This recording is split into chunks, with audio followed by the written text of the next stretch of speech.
Hey sports fans, it's Neil here with the Fix Yourself channel, and today we're going to replace a drive belt on a John Deere GX 325 garden tractor. Now what we came across is a fairly common problem, I guess, for these machines. My wife was mowing and the mower just stopped moving on her and it started making a funny noise. So we went and took a look at it, and it looked like the drive pulley was sloppy, so we tore it apart and replace this drive pulley, and turned out we needed a new belt too, so we put a new belt on it. The machine's about 20 years old. The belt's really expensive. It's 80 bucks for the belt, but it's 20 years old, and so it's $4 a year for a belt. I guess that isn't too bad. Okay, so the belt was about $80. This pulley was about $50. Okay, and the part number for that pulley, AM131020. So those are the parts you'll need, chances are, if you have to do this job. If you're gonna be replacing that pulley, you're certainly gonna do the belt at that time. And if you're replacing a belt, you're definitely gonna want to check the wear on that pulley.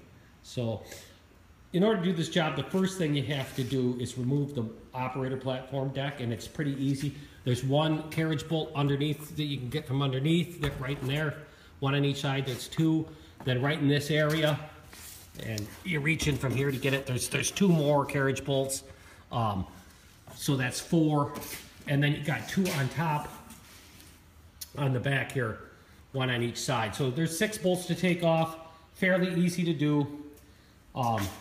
And also, in order to get this operator platform off, you have to snake this wire for the safety switch on the seat up down through the hole as you remove the operator platform. You also have to remove these travel pedals, the forward and reverse pedals, and they're pretty easy. There's just 2 carriage bolts. There's 2 carriage bolts holding on these travel pedals, one for forward. There's a reverse pedal, there's 2 there, and then the forward pedal here, there's 2 carriage bolts there. So you just take those off and those pedals come right off. The other thing you'll have to do once you get the operator's platform off is you don't have to actually remove the fuel line, but you do have to pull out the gas tank and move it aside. It's not too bad a job. All right, now let's get going on this. First of all, one thing I didn't mention, there is a knob on the operator platform right in this area. It's just a friction catch. It just pulls right off, so we'll just take that off for the time being.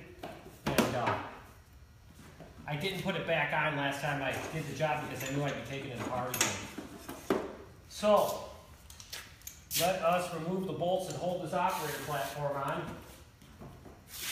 Like they're about 12 millimeter.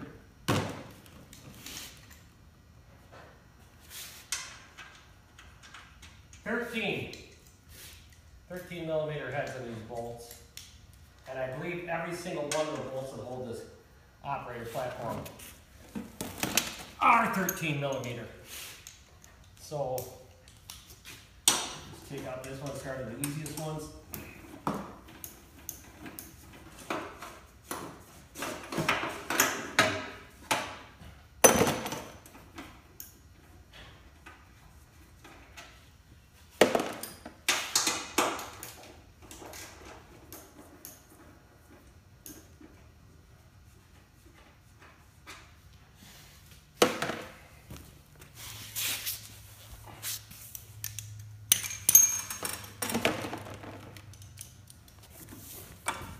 Two carriage bolts on the bottom side, one on each side, that hold up the front part of the operator platform on. They're underneath this plastic wear plate where your foot goes. This snaps in. It's pretty easy. Just pinch some clips to take it off. We may have to pinch those clips when we put it back on, but you don't need to worry about it when you're taking it apart.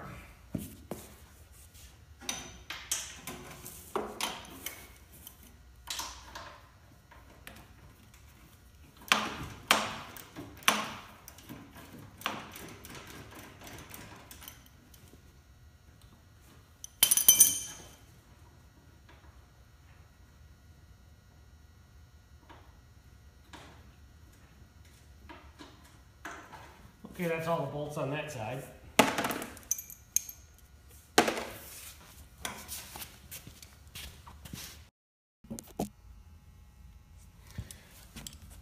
All right, starting on the other side, pretty much the same, except we have to remove these bolts that hold these pedals on, the nuts off the carriage bolts. So let's get going on that. A handy tool for taking these off because there's not much clearance is one of these ratcheting box ends.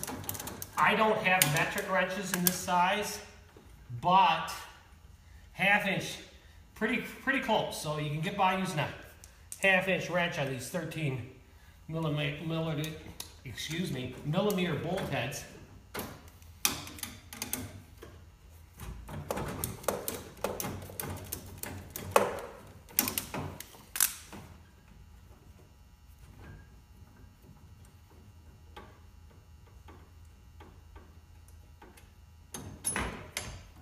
That's all there is to that. And if you want to avoid losing your screws, or nuts rather, nuts and bolts, you can put them back into the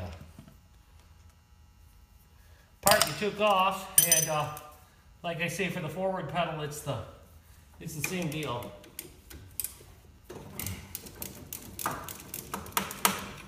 Not too much to it.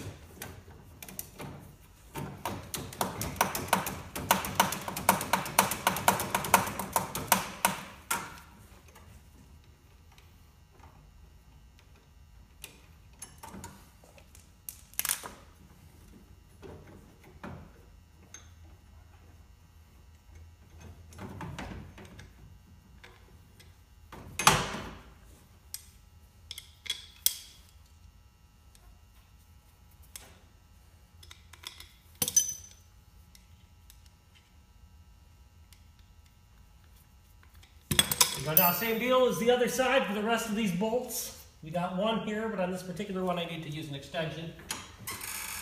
Lower down more. Let me get my extension.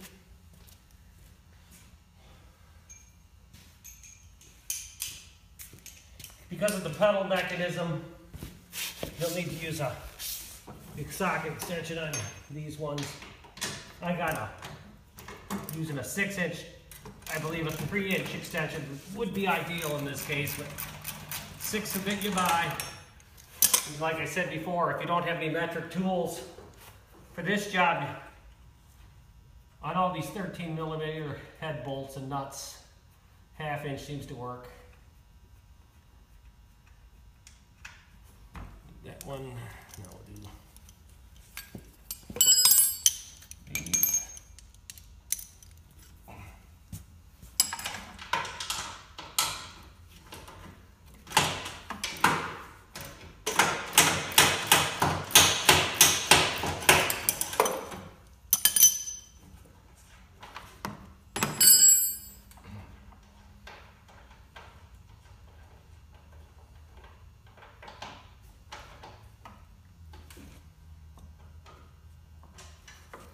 All right, that takes care of that. Now we'll take care of removing the operator platform.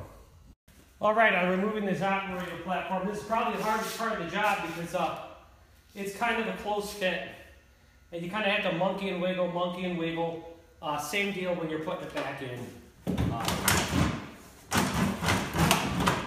And then you got to feed this wire down as you remove it.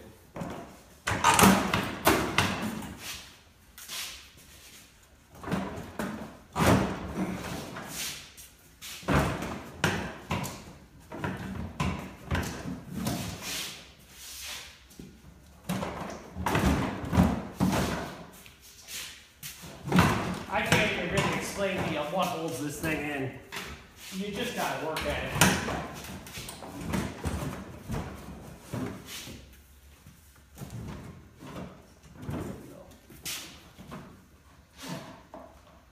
Just take your time. And if you take your time, it takes you 1/2 hour. Whippy, you know. I mean, if you rush it, do it 15 minutes, it breaks something, you're gonna be sorry. So that's what that is said, though. It might seem a little bit harder than that to you when you do it your first time. just take your time. Now we're down to the gas tank here, and there's nothing really holding this gas tank in. It's just sandwiched between the operator platform and the frame. So you can just pull this out like this. Once again, it's the first time you've ever done that. It's probably going to be a little bit tougher than it appears on this video, but you'll get it. The next thing we'll do here is we'll take off that pulley. All right, so this is what this looks like from the top view with the tank removed. I had this all cleaned up and I did the job. Look at all the dandelion seeds that collected on this. That's all from one mowing. Look at that.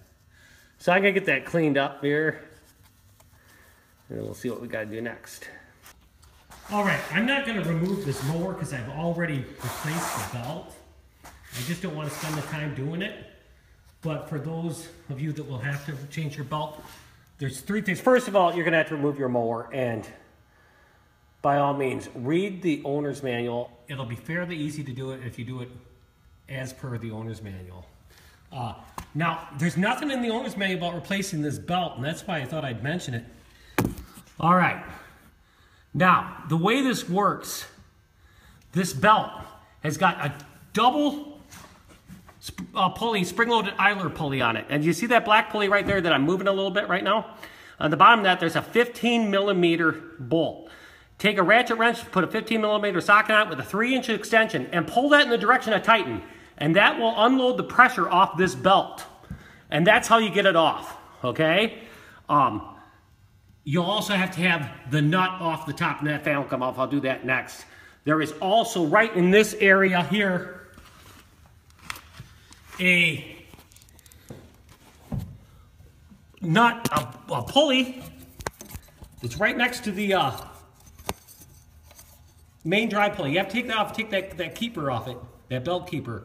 I believe that's a 15mm nut too. You'll also have to unplug the wire for the electric clutch, because you'll have to take this mower deck off, because the mower drive belt is below the transmission drive belt.